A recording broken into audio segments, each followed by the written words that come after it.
नमस्कार दोस्तों, मेरा नाम पवन कुमार है और मैं राजस्थान राज्य के नागौर जिले के सोमना गांव का निवासी हूँ। मेरा हाल ही में यूपीएससी सिविल सर्विसेज 2021 यानी आईएएस परीक्षा 2021 में 551 रैंक के साथ सिलेक्शन हुआ है और धर्मेंद्र सर के चैनल से मैं काफ़ी टाइम से जुड़ा हूँ। आज यहाँ उनसे मुलाकात हो गई तो आज उन्होंने कहा कि बच्चों के साथ एक प्रीलिम्स 2023 पे वीडियो बना लिया जाए। तो आज के वीडियो में हम प्रीलिम्स 2023 की स्ट्रेटजी के बारे में चर्चा करेंगे। तो दोस्तों प्रीलिम्स के बारे में ये है कि मेरा जो प्रीलिम्स है हर बार क्लियर हुआ लगा था, कभी भी प्रीलिम्स फेल नहीं हुआ और एक अच्छा एक्सपीरियंस हो गया मुझे कि भाई किस तरह से प्रीलिम्स को हम क्लियर कर सकते हैं। दूसरा ये कि बहुत कम पढ़ के हम प्रीलिम्स क्लियर कर सकते हैं, ये एक अंदर स्किल डेवलप हो गई। तो आज की इस वीडियो में मैं आपके साथ ये डिस्कस करूंगा कि प्रीलिम्स 2023 की आप कैसे स्ट्रेटजी बनाएं।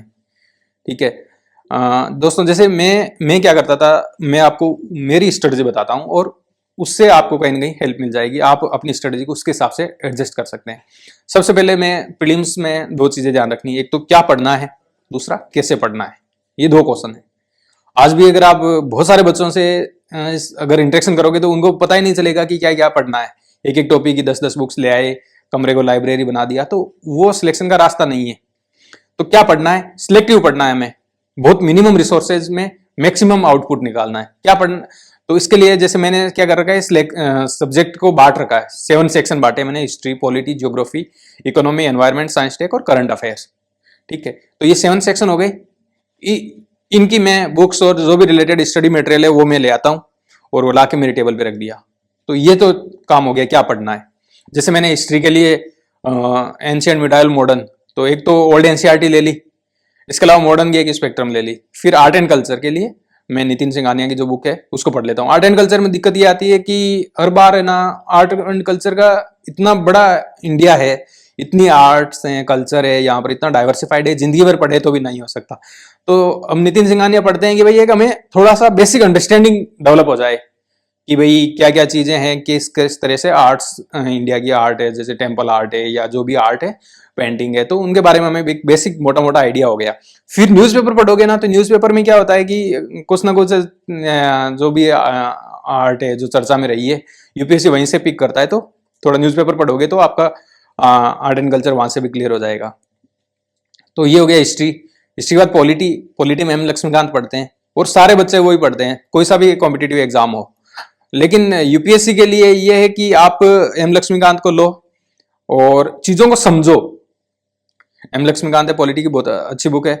चीजों को समझो, हर एक चीज का कंसेप्चुअल क्लियरिटी, जैसे मौलिक क्वेश्चन करो कि अच्छा मौलिक अधिकार है, क्या जरूरत पड़ी, क्यों जरूरत पड़ी, मौलिक नीति निर्देशक तत्व क्या है, क्यों जरूरत पड़ी इनकी, इनको मौलिक अधिकारों के साथ क्यों नहीं जोड़ा गया, ऐसे क्वेश्चन करो और मोटी कंसेप्चुअल क्लियरिटी या एक बेसिक अंडरस्टैंडिंग हो आपकी हर एक चीज की। ठीक है, इस तरह से पॉलिटी एम लक्ष्मीकांत हो गई। ज्योग्राफी में जैसे मैं ऐसे करता था, 11th-12th की जो न्यू एनसीईआरटी है वो ले ली, और एक महेश कुमार वर्णवाल या जेसी लेओंग जो भी एक बुक है, एक बेसिक बुक और ले ली। फिर मैं राजधानी मैडम के यूट्यूब पे वीडियोस पढ़े हैं, मृणाल सर के चैनल पे, तो उनको पढ़ लेता था, उनको देख लेता था एक बार, तो इससे ज्योग्राफी कंप्लीट हो जाती। फिर इकोनॉमी के लिए मैं मृणाल सर को वन स्टॉप सॉल्यूशन मानता हूँ कि पहले तो मैंने वीडियोस देखे हैं उनके, उनसे क्या वीडियो से वो कंसेप्चुअल क्लियरिटी आ जाती है कि हर चीजें इकोनॉमिक्स की जो बेसिक्स हैं वो अच्छा करवा देते हैं। आपके बेसिक्स है, यूपीएससी में प्रीलिम्स में सबसे इंपॉर्टेंट चीज ये है, बेसिक्स स्ट्रांग होने चाहिए, आप फिर आंसर निकाल लोगे प्रीलिम्स का, तो कोई सा भी क्वेश्चन हो। तो मृणाल सर के जो वीडियोज है उनको देख सकते हो अगर आप बिगनर हो, और अगर आपने वीडियोज देखे हुए पहले तो उनकी फिर पीडीएफ वो पढ़ लो, जो पीडीएफ की तो 700-800 ऐसे कुछ पेज आते हैं। इकोनॉमी, फिर एनवायरमेंट, इकोलॉजी, एक बहुत बड़ा और मेजर सेक्शन है एनवायरमेंट, इकोलॉजी। और बेड लक ये है कि जो है कोई अच्छा हिंदी मीडियम में कंटेंट अवेलेबल नहीं है, हमें इंग्लिश मीडियम में पढ़ना पड़ता है। शंकर आईएएस की बुक या फिर जो पीएमएफ आईएएस है और ओल्ड जो इकोलॉजी की एनसीईआरटी है, ये चीजें मिला था और इंग्लिश मीडियम में पढ़ना पड़ता था। क्योंकि हिंदी मीडियम में क्या करते हैं कि सारे कोचिंग वाले ये कर रहे थे, ट्रांसलेट करते हैं उसको गूगल से, तो उसमें क्या है कि ट्रांसलेशन उसकी आत्मा ही मर जाती है। फिर भी कोशिश करो आपकी एनसीईआरटी पढ़ो, और अगर इंग्लिश में थोड़े बहुत कंफर्टेबल तो इंग्लिश से पढ़ लो, और नहीं तो फिर हिंदी में तो पढ़ना है ही। फिर है साइंस टेक। साइंस टेक के दो पार्ट है, एक तो है बेसिक साइंस या लाइफ साइंस और दूसरा है टेक्नोलॉजी। तो बेसिक साइंस तो आप जैसे 9th-10th की एनसीईआरटी है, एक बार उनको पढ़ लो, उससे अंडरस्टैंडिंग डेवलप हो जाएगी। या फिर कोई एक साइंस की टीएमएच की कोई बुक ले सकते हो बेसिक साइंस यूपीएससी के लिए, जिसमें मोटी मोटी अंडरस्टैंडिंग हो, नैनो साइंस, नैनो टेक्नोलॉजी क्या है, क्वांटम टेक्नोलॉजी क्या है, बायोटेक्नोलॉजी क्या है, ये सारी चीजें। तो ये तो हो गया बेसिक साइंस। उसके बाद है टेक्नोलॉजी। टेक्नोलॉजी में आपको ये करना है कि टेक्नोलॉजी में लेटेस्ट टेक्नोलॉजी यूपीएससी क्वेश्चन पूछती है। जैसे अगर हम देखें तो बायोलॉजी में जैसे क्रिस्पर-Cas9 टेक्निक है, यूपीएससी 2-3 बार क्वेश्चन पूछ चुकी है। ग्रेविटेशनल स्पेस टेक्नोलॉजी में जैसे ग्रेविटेशनल वेव्स है, ये ब्लैक होल, इनके बारे में हर बार क्वेश्चन पूछे जाते हैं। तो ये करंट अफेयर से आपका कंप्लीट होगा, ठीक है। तो करंट अफेयर्स में न्यूज़पेपर में जो साइंस टेक का पोर्शन होता है उसको पढ़ो। फिर अगला सेक्शन आता है करंट अफेयर्स। तो करंट अफेयर्स के लिए दोस्तों बच्चे क्या करते हैं, बहुत बड़ी गलती ये करते हैं कि बहुत सारा न्यूज़पेपर पढ़ लिया, बहुत सारी मैगजीन्स पढ़ ली, कुरुक्षेत्र, योजना, हम कितना ही पढ़ लो, हम कितना कैरी करते हैं एग्जाम तक वो मायने रखता है। और ज्यादा पढ़ लिया आपने और रिवाइज नहीं किया तो फिर वो बिल्कुल बेकार है, आपका टाइम वेस्ट है। तो इसलिए मैं ये सभी को सजेस्ट करता हूँ, 1 न्यूज़पेपर 1 मैगजीन। 1 न्यूज़पेपर है, अगर हिंदी में पढ़ो तो दैनिक जागरण ठीक है, और इंग्लिश में पढ़ो तो इंडियन एक्सप्रेस वगैरह आप पढ़ सकते हो, या द हिंदू भी देख सकते हो, ठीक है। और द हिंदू पे थोड़ा सा आरोप लगता है कि ये एक पर्टिकुलर आइडियोलॉजी को सपोर्ट करता है, तो इसलिए आप थोड़ा अलर्ट होकर उसको पढ़ना। और मैगजीन्स के लिए विजन आईएएस की मैगजीन है, सबसे बढ़िया है, 80-90 पेज आते हैं उसमें, और बहुत ही बढ़िया मैगजीन है विजन आईएएस की। तो इस तरह से ये 7 सेक्शन हो गए, ये पढ़ना, ठीक है। और लगभग बच्चों को चीजें पता चल जाती है। और ये अब इंपॉर्टेंट चीज है कैसे पढ़ना है, ठीक है। बुक्स ला दी, इससे आपका सिलेक्शन नहीं होगा, इनको पढ़ लिया, अगर आप टेक्निक सही होनी चाहिए पढ़ने की, ठीक है। तो कैसे पढ़ना है बहुत इंपॉर्टेंट है। इसके लिए आपको एक अंदर, एक मैं कहता हूं कि एक अंदर हमारे एक स्किल डेवलप हो जाए, या एक हम में इस तरह से कि हमारे उसमें चला जाए, ये सबकॉन्शियस माइंड में, कि कोई भी बुक पढ़ूं तो मैं इस हिसाब से पढ़ूं। तो सबसे पहले ये करना है कि आप प्रीवियस ईयर्स के क्वेश्चन पेपर ले लो और उनको अच्छे से गो थ्रू करो 2-3 बार। हर एक सेक्शन से आपको पता होना चाहिए। जैसे भाई मान लो पॉलिटी का ही सेक्शन ले लिया, तो पॉलिटी में राष्ट्रपति है, राष्ट्रपति से यूपीएससी ने अब तक क्या क्या क्वेश्चन पूछे हैं, या मौलिक अधिकार है, नीति निर्देशक तत्व है, ऐसे यूपीएससी ने क्या क्या क्वेश्चन पूछे हैं। एक बार अगर आपने ये अच्छे से कर लिया ना, तो इसके बाद आप जब भी पढ़ोगे कोई भी बुक, तो इसी हिसाब से पढ़ो कि इससे क्या क्वेश्चन बनता है। भाई जैसे आपने प्रीवियस क्वेश्चन पेपर पढ़ लिए, कर लिए अच्छे से, तो आपको आपके अंदर अपने आप ही एक अलर्ट होके हम पढ़ने लग जाएंगे। पढ़ो तो ऐसे नहीं कि पूरी बुक को शुरू से लेकर लास्ट तक पढ़ दिया, ऐसे नहीं पढ़ना है। जहां से क्वेश्चन बनते हैं, कहां से क्वेश्चन बनते हैं, वो एरियाज हमें पता चल जाते हैं जब हम प्रीवियस ईयर क्वेश्चन पेपर करते हैं, और फिर उसी हिसाब से हमें पढ़ना है कि अच्छा इससे ये क्वेश्चन पहले बना है, अच्छा आगे ये क्वेश्चन बन सकता है, इस हिसाब से पढ़ना है, इससे क्या क्वेश्चन बन सकता है, कोई भी टॉपिक, ठीक है। तो एक तो ये हो गया प्रीवियस ईयर क्वेश्चन पेपर से।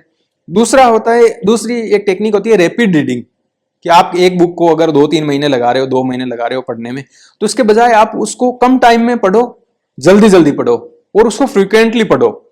जैसे एक तो हो गया, मैंने 2 महीने लगाए एक बुक को बहुत ही अच्छे से मैंने पढ़ लिया, लेकिन ये ज्यादा फ्रूटफुल नहीं है।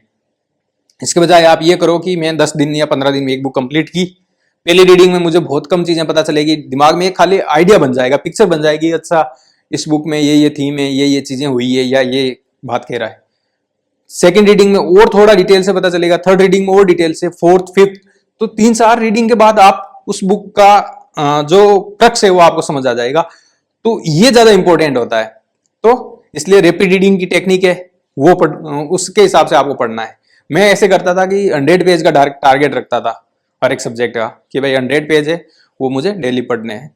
तो 100 पेज के हिसाब से मैंने टारगेट बना लिया। और पहली रीडिंग में जैसे 15 दिन लगाए, तो अगली रीडिंग में मेरे को 10 दिन लगेंगे, फिर अगली रीडिंग में 7 दिन लगेंगे। ऐसे धीरे धीरे क्या होगा कि टाइम भी आपका वो बच जाएगा। तो इस तरह से आप प्रीवियस क्वेश्चन पेपर करो और रैपिड रीडिंग की टेक्निक के साथ पढ़ो, ठीक है। ये सबसे बेस्ट है प्रीलिम्स के लिए। और फिर आता है टेस्ट सीरीज का, कि टेस्ट सीरीज करें या ना करें।